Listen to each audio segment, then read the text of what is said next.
Bonjour, ravi de vous retrouver dans Lumière intérieure. Cette semaine, j'ai la joie d'accueillir un acteur et chanteur prolixe et polyglotte. Il a incarné des rôles dans une centaine de films au cinéma. Allez, je vous en cite quelques-uns. Jeanne d'Arc, Nikita, l'Ours, Babel, GoldenEye, il y en a tellement. Christophe Colomb, Nostradamus, Japlou, et il y en a beaucoup d'autres.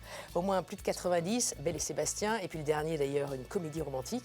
On l'a vu aussi à la télévision avec I3P, The Missing No Limit.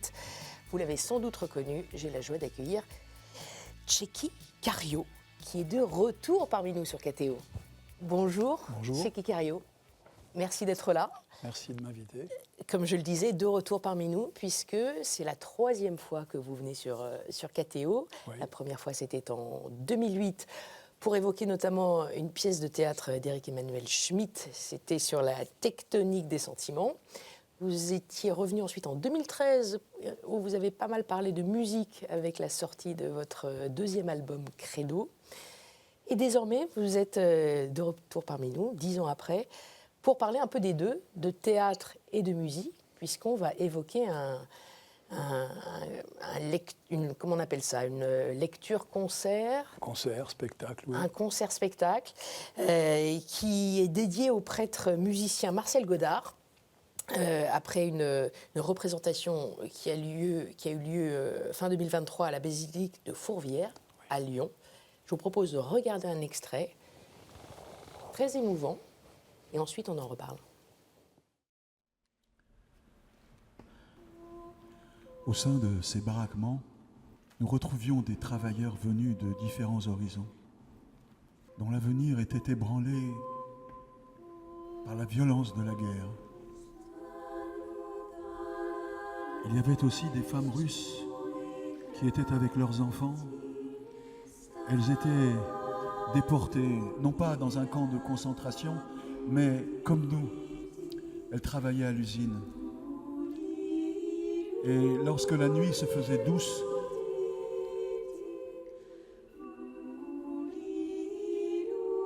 elle chantait, comme les Russes savent chanter. Et elle chantait chaque nuit. Elle chantait. Était-ce des chants religieux? Je n'en sais rien, peut-être. Mais cela nous enveloppait d'une sérénité nocturne.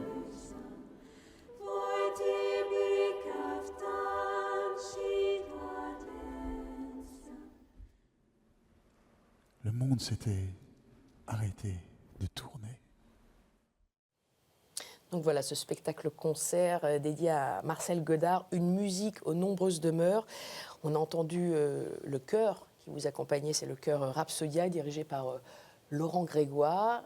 Et je précise que ce spectacle-concert sera diffusé dans 2 jours sur KTO, sur notre chaîne. Voilà, dédié à Marcel Godard, un musicien, un prêtre musicien un peu oublié. C'est peut-être pour ça que vous avez souhaité le réhabiliter par votre voix, par votre... C'est Jérôme Palmer, Clément Rivière et Laurent Grégoire. Laurent Grégoire qui a été un élève jusqu'à devenir un disciple de Marcel Godard, qui a étudié la musique à travers lui beaucoup, qui a voyagé, qui a appris à connaître cet homme. Et Jérôme Palmer, qui fait partie de cette formation musicale dirigée par Laurent. Qui est le metteur en scène. Et voilà, il est metteur en scène avec Clément Rivière. C'est eux qui ont eu envie de me contacter pour prêter ma voix à la fois aux mots de Marcel Godard et aussi à l'écriture de Clément Rivière qui a fait, en complicité avec Jérôme, un livret magnifique à lire, à dire, à interpréter. J'ai été d'abord très surpris qu'il m'appelle pour ça. C'est des quarantenaires, avec une très belle énergie créative et une belle curiosité. Et voilà, avec le temps, j'ai fini par me passionner pour m'impliquer et d'une certaine façon m'identifier au parcours singulier de ce prêtre et de ce musicien et de cet homme tout simplement. Vous le connaissiez auparavant? Pas du tout, pas du tout. Mais son parcours est à la fois singulier, unique, mais en même temps il est le parcours de beaucoup de gens. Le moment du choix, ils se sont concentrés sur la période. Il est né avant la guerre, il avait 20 ans quand la Deuxième Guerre mondiale au XXe siècle a surgi. Donc passionné de musique, avec une vocation pour la prêtrise. Il hésitait entre les deux voies. Voilà, et il a dû partir au STO. Service de travail obligatoire. Voilà, service de travail obligatoire. Et sa passion pour Bach, il n'était pas loin de Leipzig, ce qui les a excités. Il était avec ses deux amis. Donc ils se débrouillaient régulièrement pour aller écouter jouer Ramin, qui était un grand comment dire, porteur de l'œuvre de Bach. Et c'était intéressant de suivre ce parcours, à la fois son amour pour une soprane et puis en même temps ce qu'un prêtre avec une vocation ne doit pas faire ou vivre dans la religion catholique. Il est pris dans cette contradiction et finalement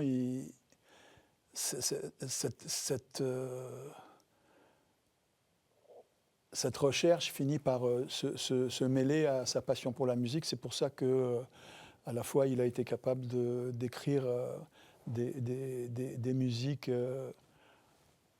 sacrées et profanes d'une certaine manière. Donc c'est pour ça qu'il a tenu à ce qu'on parle de sa liturgie comme une musique aux nombreuses demeures. Ce que je trouve intéressant pour ouvrir un peu les esprits et essayer d'avoir une vision un peu plus œcuménique des rapports humains, quoi, on va dire. Vous évoquiez effectivement la Deuxième Guerre mondiale qu'il a vécue, et c'est d'ailleurs à la suite, au sortir du conflit, qu'il a été ordonné prêtre en 1946, Marcel Godard. Oui. Est-ce que c'est Jérôme Palmer, ce jeune metteur en scène, est-ce que c'est la période actuelle faite de conflits, la guerre en Ukraine, les conflits que nous connaissons, qui ont eu une forme de résonance avec cette époque dans laquelle Marcel Godard a vécu et qui lui ont ouvert aussi la vocation à la fois musicale et chrétienne? Alors, est-ce qu'il y a une résonance? Oui. Elle est de fait, mais je ne sais pas s'ils ont pensé à ça au début. C'est comment dire, la promiscuité que Jérôme a avec Laurent Grégoire, qui, comme je vous ai dit, est un disciple de Marcel. Tout d'un coup, c'est pour ça que je disais que son parcours est à la fois singulier et unique, mais en même temps, il résonne jusqu'à aujourd'hui. Et par nature, ça questionne. C'est pour ça que moi, j'ai été attiré aussi par ce projet. Voilà. Oui, parce qu'il y a l'évocation des Russes, notamment dans l'extrait qu'on a entendu. Oui, parce qu'ils sont prisonniers eux aussi. Il y a, je veux dire, l'Allemagne nazie de l'époque a fait beaucoup de bruit et de mal. Alors, dans une précédente interview, justement sur notre chaîne, KTO, je vous ai entendu dire que parmi les personnages, je le disais, de très nombreux personnages que vous avez incarnés, il y en avait un qui vous a collé davantage à la peau que d'autres, c'était Nostradamus. C'est juste, en tout cas c'est ce que j'ai entendu dans cette émission. Est-ce que c'est le cas aussi de Marcel Godard? Est-ce que c'est un personnage qui pourrait, avec lequel vous habitez encore un peu, ou oui, tout à fait. Vous avez... Vous voyez ce que je veux dire? Oui, très bien, je vois très bien. Oui, ça me questionne parce que c'est des comment dire, c'est des trajectoires, c'est des aventures humaines qui, comment dire, qui sont traversées par l'indicible, qui sont traversées par un questionnement existentiel qui va au-delà d'être simplement là posé sur la terre, qui est, comment dire, à la fois avec beaucoup d'humilité, conscient d'être comme des maillons et qui essaie comment dire, de comprendre et d'avoir une vision un peu plus au-dessus de ce qui se passe et de ne pas jeter des pierres dans une foule sans savoir pourquoi on jette une pierre. Comment avez-vous fait pour travailler, incarner ce rôle de Marcel Godard ? On s'est beaucoup préparé avec Clément et Jérôme avant de rencontrer Laurent et leur chorale qui est formidable. C'est une trentaine de chanteuses et de chanteurs vraiment passionnants par leur histoire aussi de jeunes musiciens. Ça m'a excité d'être avec eux. On a beaucoup travaillé, on a beaucoup lu. Enfin, en tout cas, j'ai lu avec eux. J'ai proposé ça très vite, de leur faire entendre ce qu'ils avaient écrit. Et donc, avec un petit clavier à côté, avec Jérôme, on créait des instants. Clément et Jérôme ont redécouvert leurs textes. Et moi, j'ai essayé de faire ressortir des remarques, des idées. Voilà, donc ce qui nous a permis de pouvoir rentrer dans la chair un peu. Et je dois dire, franchement, l'écriture de Clément et Jérôme est formidable, quoi. Comment dire, c'est génial. En plus, il y a beaucoup de nuances possibles. À la fois, c'est Marcel Godard qui parle, et puis c'est Clément Rivière qui s'identifie à Marcel Godard et qui le fait parler d'une certaine façon et qui le prolonge justement à notre époque aujourd'hui. C'est super comment dire, comme jam. Je dirais comme jam d'ailleurs, parce que comme jam, c'est aussi l'acronyme des trois amis avec Marcel Godard qui ont créé leur journal de cette époque. Donc on a fait un jam à trois aussi. Un jam et j'aime aussi. Et j'aime aussi, oui, tout à fait. J'aime le jam. Ouais. Est-ce que vous aviez d'autres supports également pour retrouver un peu la vie de Marcel Godard? Il y avait la musique, La beaucoup. musique, sa musique, vous êtes beaucoup imprégné de sa musique? Oui, Jérôme, qui est un pianiste émérite, m'a embarqué là-dedans, m'a fait entendre des choses, m'a donné des partitions. Et puis j'ai chanté avec eux à la fin du concert, quoi. C'était voilà, quoi. Je vous propose, vous qui nous écoutez, nous regardez, d'écouter chanter Tchéky Karyo, qui a une voix très particulière, très, très puissante, très douce. Je vous propose d'écouter Autour de la mémoire. C'est le titre extrait de votre dernier album, Credo, et dans une mise en scène, clip vidéo réalisé, c'était son premier, par Enki Bilal, que nous avons reçu ici d'ailleurs. Je vous propose d'écouter ça. On passe à la deuxième partie. C'est autour de l'ivoire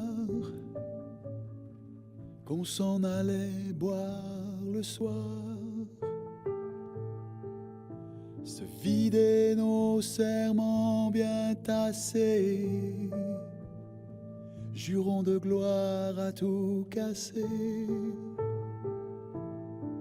Entre nos chiens et nos fusils, un peu plus loin le vent soufflait dans les palétuviers.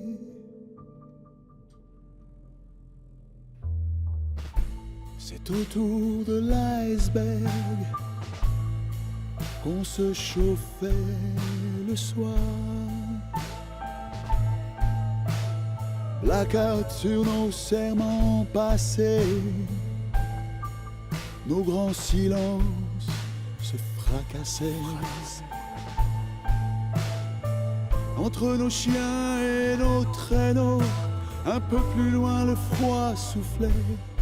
Voilà un très beau clip et une très belle chanson, Autour de la mémoire. La mémoire, Oui, j'aime ce titre, Autour de la mémoire. Pourquoi ? Parce que la mémoire, c'est important, la mémoire. Il y a évidemment, ça fait référence à ce qui nous touche énormément en ce moment, cette amnésie, cette maladie Alzheimer. Comment elle s'appelle ? Oui, Alzheimer. Mais c'est aussi la mémoire du monde, c'est la mémoire des civilisations, c'est l'histoire avec un grand H. Ça m'importe. Dans plein de domaines, ça m'importe. Tabula rasa, c'est insupportable, cette idée. C'est une impulsion qu'on peut avoir quand on sort de l'adolescence où on est en pleine révolte et on veut tout casser. Je connais cette sensation. Mais avec le temps, j'ai quand même réalisé que la confrontation du moment où on est et de l'histoire, je trouve ça formidable. Par exemple, beaucoup de monde beaucoup de gens haïssent cette pyramide au milieu du Louvre. La première fois que j'ai vu ça, j'ai trouvé ça exceptionnel. Je me dis, waouh, c'était comme un vaisseau posé là. Qui avait été très C'était comme controversé à l'époque. un futur posé là devant l'histoire. Et ça crée un dialogue formidable. Ça crée il y a du sens qui sort sans parole. C'est juste là, sous nos yeux. Et c'est formidable.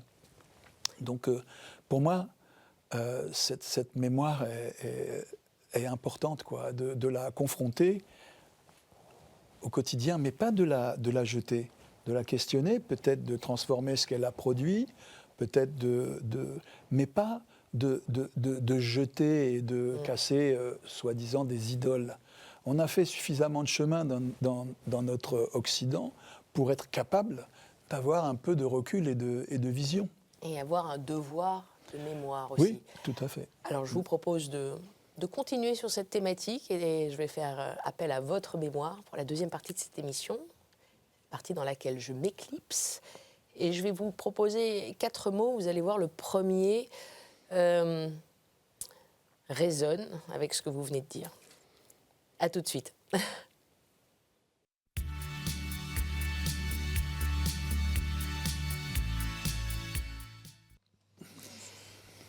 Cheikh Cario, est-ce que vous m'entendez bien ? Oui, Est-ce que Marie. vous êtes bien ? Très bien. Bon, je le disais, je vais faire appel à votre mémoire et au temps qui passe, avec ce premier mot, temps, tout simplement. Temps.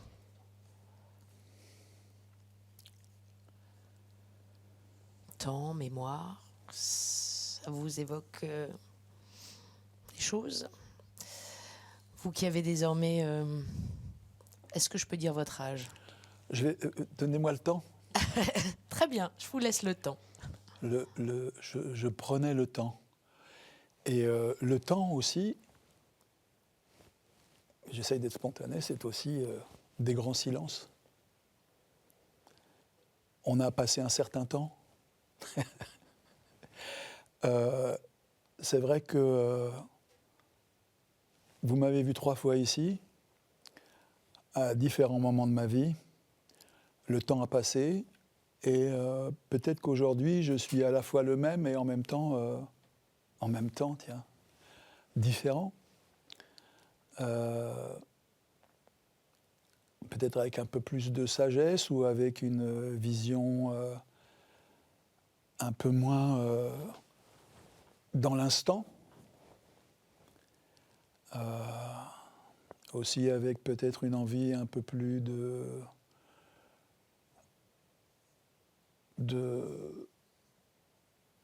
faire passer des choses, de faire entendre une expérience ou d'aider des gens plus jeunes. Car je pense qu'on vit au même moment que des gens plus jeunes que nous. Je suis quelqu'un qui n'a pas envie de se fossiliser. Je vis au même moment que quelqu'un qui a 20 ans et j'ai envie de partager des choses et de me questionner et, comme acteur, éventuellement, de jouer des personnes pas capables de le faire pour tendre un miroir, éventuellement. Le temps est plus à la transmission Voilà, peut-être. et en même temps, vous continuez d'apprendre. Oui, tout à fait. Tout à fait. Par exemple, beaucoup de gens sont surpris. C'est vrai, j'ai eu 70 ans il y a peu de temps. Est-ce que j'ai l'air d'avoir 70 ans? Pas du tout. J'ai commencé le piano il y a un peu plus d'1 an. Et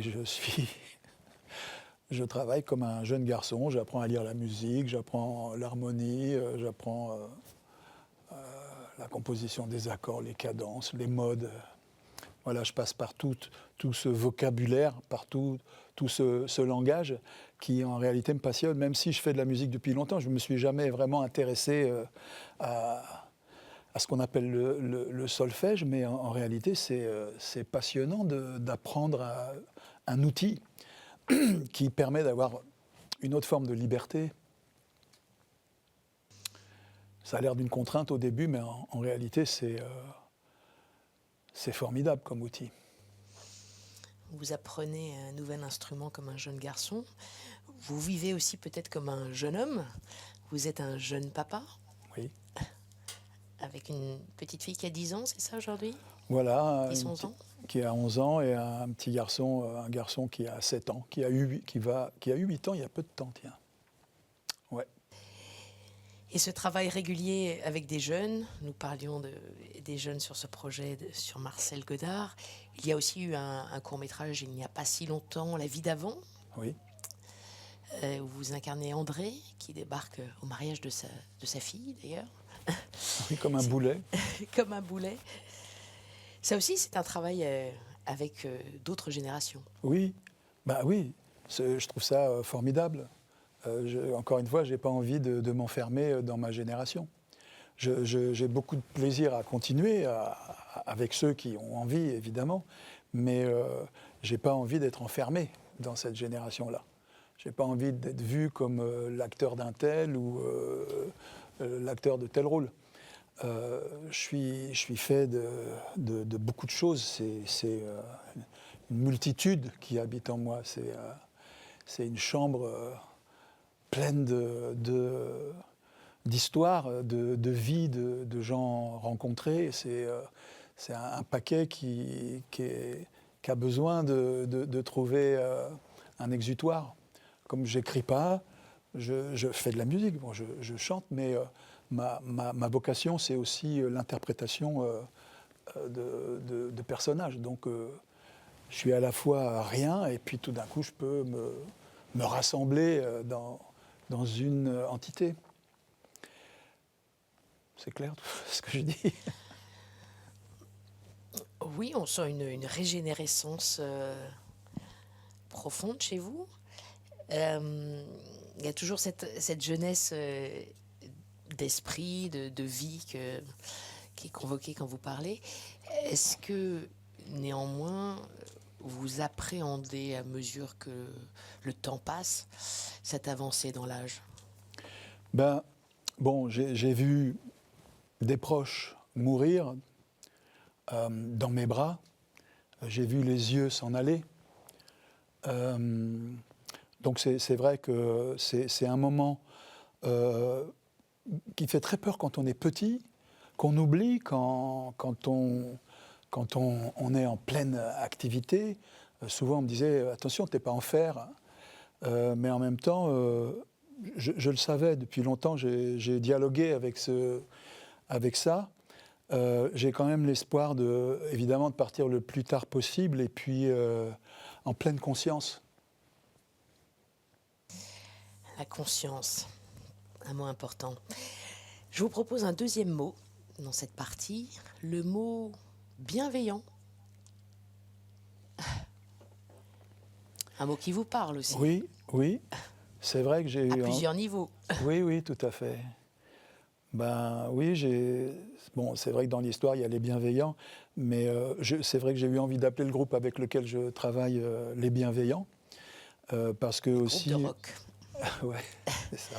Racontez. Drogue, des ballades, de la poésie, des auteurs qui sont convoqués pour ce concert qu'on donne régulièrement avec les musiciens qui m'accompagnent. C'est ça, c'est le contenu de ce que ça raconte. C'est envie de dire que la bienveillance, c'est pas comment dire, c'est pas un manque si vous voulez, pour moi, la bienveillance, c'est le contraire du cynisme. J'aime pas trop le cynisme. Bien sûr qu'il faut avoir un esprit critique, mais critique, ça ne veut pas dire détruire, ça veut dire comprendre, décortiquer. C'est important cet esprit-là. Mais avec de la bienveillance et l'envie de dialoguer. Pour moi, ça fait partie aussi de ce concept, on va dire, de bienveillance. Encore une fois, est-ce qu'on devient plus bienveillant avec le temps? Non. Pas spécialement? Non, pas spécialement. Je pense que, en tout cas, depuis toujours, j'ai eu conscience de ce besoin et cette envie de... évidemment, j'ai appris à me méfier. On ne peut pas être bien avec tout le monde. Il y a aussi...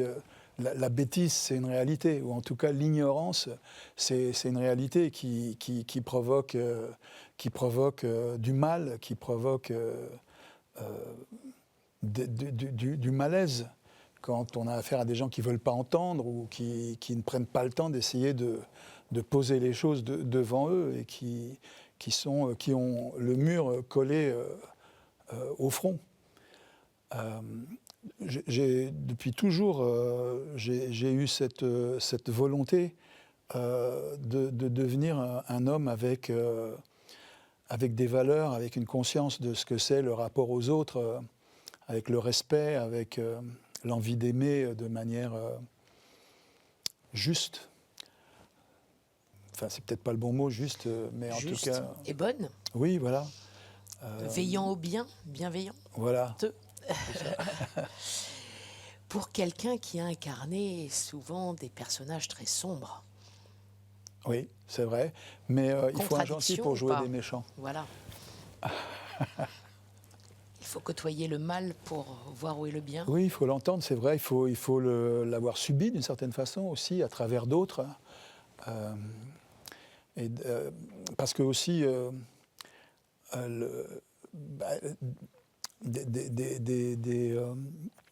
des esprits, des corps enfermés dans des pulsions maudites, des pulsions diaboliques, je ne sais pas comment dire autrement, des pulsions agressives. C'est aussi des êtres humains, ils ont aussi été des enfants, et donc il faut aussi tenter de donner une chance à cela et éventuellement peut-être réussir à ouvrir les yeux et essayer d'amener de la sérénité dans ces esprits torturés. Vous n'avez jamais eu un esprit torturé vous-même? Oui, bien sûr. Je ne suis pas à l'abri de ça. Bien sûr, parce qu'on est le bien et le mal. On est fait de ces contradictions. Mais on était sauvages, comment dire, la civilisation, la culture, des esprits avec une ouverture sur les réalités de la nature, nous ont appris à jongler avec ça. Et même aujourd'hui, je me bagarre encore contre ça. Il y a encore des vieux monstres qui sortent de colère, dont je ne connais pas l'origine. Enfin, oui, je la connais, mais je dialogue avec moi-même et je dialogue avec mes enfants aussi par rapport à ça. Vous voyez, j'essaye de ne pas être victime de ça. Donc, il y a plein de pulsions dans tous les êtres, c'est évident. Mais bah, la culture, l'environnement nous apprennent à gérer ça. Et puis, et aussi, ça fait du bien quand même, c'est mieux que d'être perturbé, quoi. Et le yoga aussi? Oui, oui, tout à J'ai fait. entendu que, dans une précédente interview chez nous d'ailleurs, que vous le pratiquiez 3 heures par semaine. C'est vrai. C'est vrai. D'ailleurs, avant de commencer l'interview, je me suis allongé, j'ai fait un peu de sophrologie pour être détendu. Non, c'est vrai, ça m'importe je veux dire, le rapport au corps, j'ai la chance de pouvoir le faire. Voilà, donc je profite de ça. Le rapport au corps, ça m'amène assez naturellement vers le 3e mot que je vous propose, qui est le mot identité. Identité. J'ai lu par ailleurs que kario, ça voulait dire noyau d'une cellule en grec. Oui. Comme on parle de corps, d'identité, De cellules. vous êtes de cellules, on en a parlé, qui et vous en constituent avez le corps. plusieurs et beaucoup d'identités en vous. Vous êtes multicellulaire Oui, et oui. multi-identitaire peut-être. Oui. Avec des influences, vous allez peut-être nous narrer ça, des influences juives, vous êtes né à Istanbul, un père turc, une mère grecque. Je vous laisse nous raconter un peu tout ça, Monsieur Cario.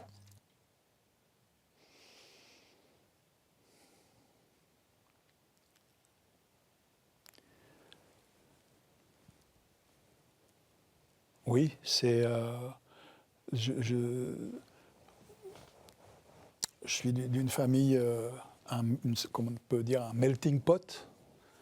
Ça vient de toutes les directions. C'est traversé par plein d'influences. Et peut-être c'est pour ça que je développe tout le discours que vous venez d'entendre. C'est toutes ces histoires qui me constituent et qui ont traversé ma famille et puis les ancêtres. Et je partage ça avec avec beaucoup de gens qui viennent d'horizons différents. J'évite de rentrer dans le détail parce que je n'ai pas envie d'être jugé à l'aune de ça. J'ai envie d'être jugé ou entendu en tant qu'être humain. Et pas, même s'il y a des racines qui me constituent, avant tout, je suis un être humain et je pense que tous les êtres humains sont les mêmes d'où qu'ils viennent, quels qu'ils soient. Ensuite, leur culture, leurs croyances, leurs rites, c'est autre chose. C'est le climat, c'est la terre sur laquelle ils grandissent. Mais on est tous issus je pense, d'un même berceau, d'une même chose, quoi. Enfin, il y a.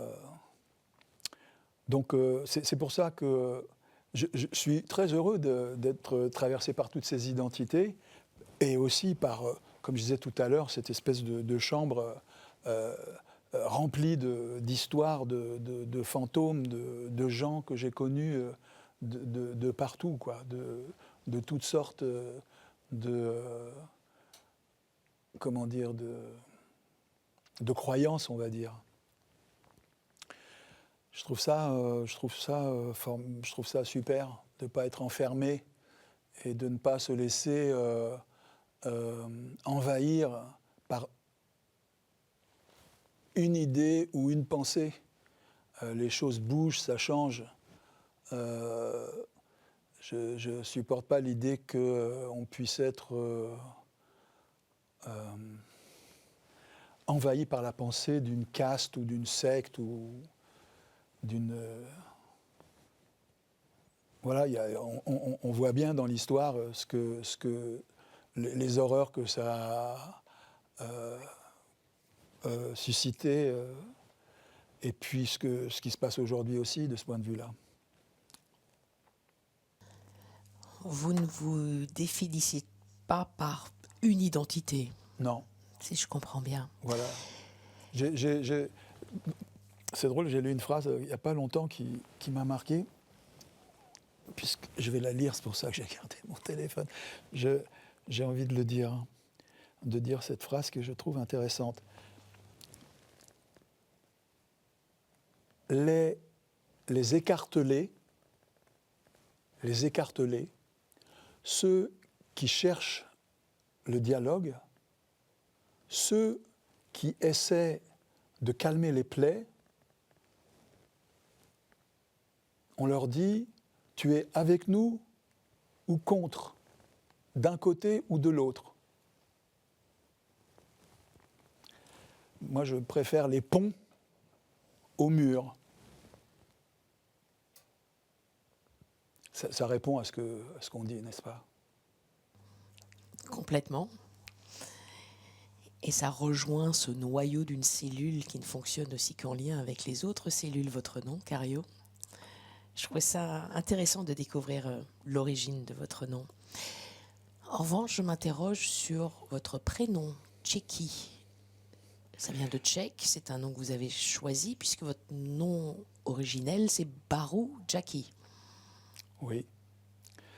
J'ai choisi ce prénom, c'est lié à la musique en fait.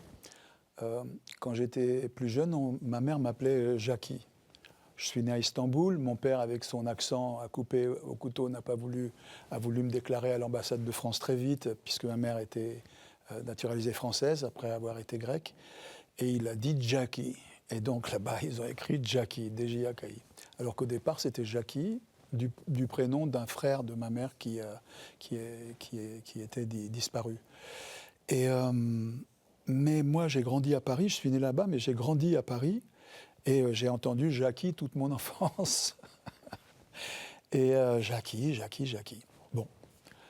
Et la première fois que je suis retourné à Istanbul, je devais avoir une dizaine d'années, 11 ans, et tout d'un coup, j'ai entendu mes cousines, ma tante me dire « Jackie, gel buraya, Jackie, otur sana, Jackie, nasılsın, gel, Jackie. » Et Jackie, dans ma tête, j'aimais ce son, ça me plaisait.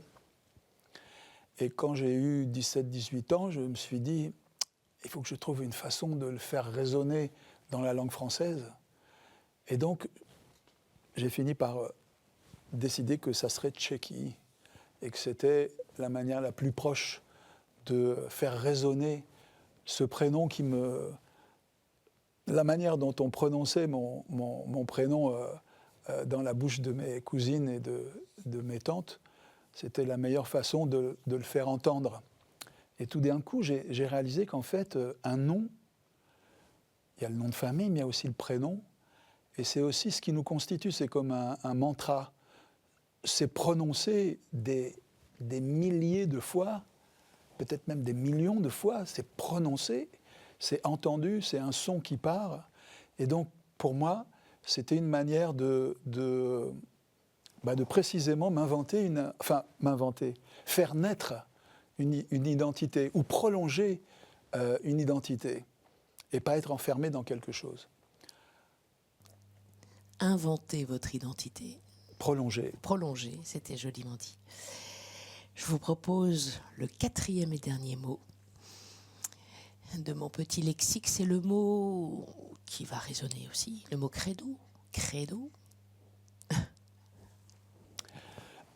Oui, Credo, c'est un long poème de Zénobianu que j'ai découvert dans un recueil qui s'appelle Infiniment proche. Et ce credo, quand je l'ai lu, m'a été comme une révélation. Ça m'a parlé directement dans le cœur. Et donc, j'ai rencontré Zéno et j'ai fait connaissance avec un poète formidable qui me touche beaucoup. Et donc, on a fait des chansons avec quelques-uns de ses poèmes. Et puis, je dis son credo chaque fois que j'en ai l'occasion à chacun de mes concerts. Et donc, Credo, c'est credo, credo, je crois, credo, je crois. Et je crois. Un mot très important aussi pour la foi chrétienne, puisque c'est le premier mot du texte officiel de la profession de foi chrétienne, comme vous le savez sans doute. Je crois. Et vous croyez en quoi ? Tout ce que je viens de vous dire, c'est ce en quoi je crois. Je crois en la bienveillance, je crois en l'écoute de l'autre, je crois en l'envie de m'intéresser autant que possible à l'histoire, faire entendre la pensée de gens qui nous ont précédés. C'est cette vocation-là que je crois avoir. Est-ce qu'il y a un sens à tout ça, à l'existence ? Le sens, il est dans chaque instant. Il est en tenter autant que possible, de donner une chance au bien-être, de donner une chance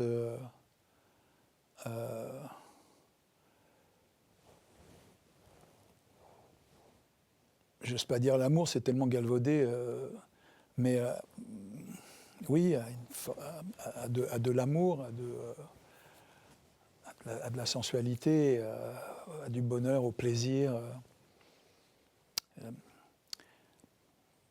Je pense que quel que soit le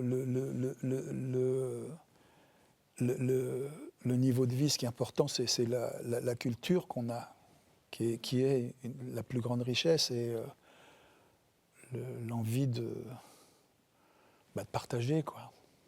C'est... L'amour dont vous parlez, parfois galvaudé, parfois il ne l'est pas, l'amour avec un grand A, est-il incarné par Dieu ?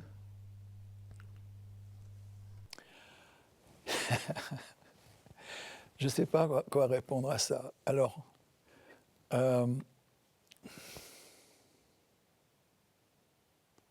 ce que je peux vous dire en ce qui concerne toutes ces formes de croyances qui sont très différentes suivant à qui on a affaire, je pense que moi je suis quelqu'un qui ne peut pas imaginer qu'il n'y a rien. J'entends très bien des gens que j'apprécie pour leurs travaux, leurs écritures, et qui sont complètement athées dans le sens où ils pensent qu'une fois la mort, il n'y a plus rien. Je n'y crois pas. Matériellement, je n'y crois pas. Je pense que la matière, c'est cette matière qui aussi pense. Elle pense, cette matière. Tous ces neurones, tout ça, il y a des choses qui se passent, qui créent la pensée, qui créent la conscience que vous avez relevée tout à l'heure. Donc j'ai un dialogue intérieur. J'essaye de me dire, il y a quelque chose de plus fort que moi qui se passe. Et c'est ce qui fait que j'essaie d'avoir un peu d'humilité aussi dans beaucoup d'instants. Maintenant, si je rentre dans le détail, j'ai le sentiment que on fait partie on est un petit moment dans ce grand voyage depuis le Big Bang, mais qu'on va le continuer d'une certaine manière. J'avais dit à mon père, papa, si on te met dans le jardin, il m'a dit, mets-moi dans le jardin, si on a le droit, je reviens avec les fleurs. Revenir avec les fleurs. Alors après, on peut se dire, attends, est-ce que les fleurs pensent ? Peut-être pas, je ne sais pas. Elles ressentent des choses puisqu'elles réagissent au soleil. Donc, disons, Dieu, il est dans la nature. Il est, vous voyez, c'est pas un grand barbu avec... vous voyez, enfin, je ne sais pas, j'espère pas vous choquer en disant ça. Je pense que la représentation limite la possibilité de je sais pas, de l'intelligence. Tout autour de nous est une représentation de cette création, voilà, de vouloir le nommer. Je trouve que ça limite. Est-ce que je réponds à votre question? J'essaye de. Ah oui, complètement. J'ai pas envie de. Et je pense que nos cellules, si elles sont projetées et se mélangent ailleurs, j'ai comme l'espoir qu'il y a comme ça. Et d'ailleurs, ça fait partie d'une des notions chrétiennes, je crois, le rassemblement des consciences là, ou des esprits, je ne sais pas comment ça s'appelle. Une espèce de communion, on appelle ça un agrégat, ou je ne sais pas trop comment ça s'appelle, mais j'ai le sentiment que notre pensée, notre conscience, ce mystère de la pensée peut se prolonger d'une certaine façon. Je ne sais pas, j'ai envie de croire à ça. Alors maintenant, c'est peut-être complètement absurde. Vous évoquez peut-être la communion des saints? Oui, exactement. C'est peut-être une manière de le dire. Il y a peut-être d'autres façons de le dire dans d'autres rituels ou d'autres croyances. C'est pour ça que le dialogue, l'œcuménisme, pour moi, est important, parce que j'ai le sentiment que ça se passe ailleurs que dans les formes des représentations. Je fais un effort pour vous répondre. Merci beaucoup de cet effort, Tchéky Karyo, et de ce partage. Je reviens vers vous pour la conclusion. D'accord. À tout de suite.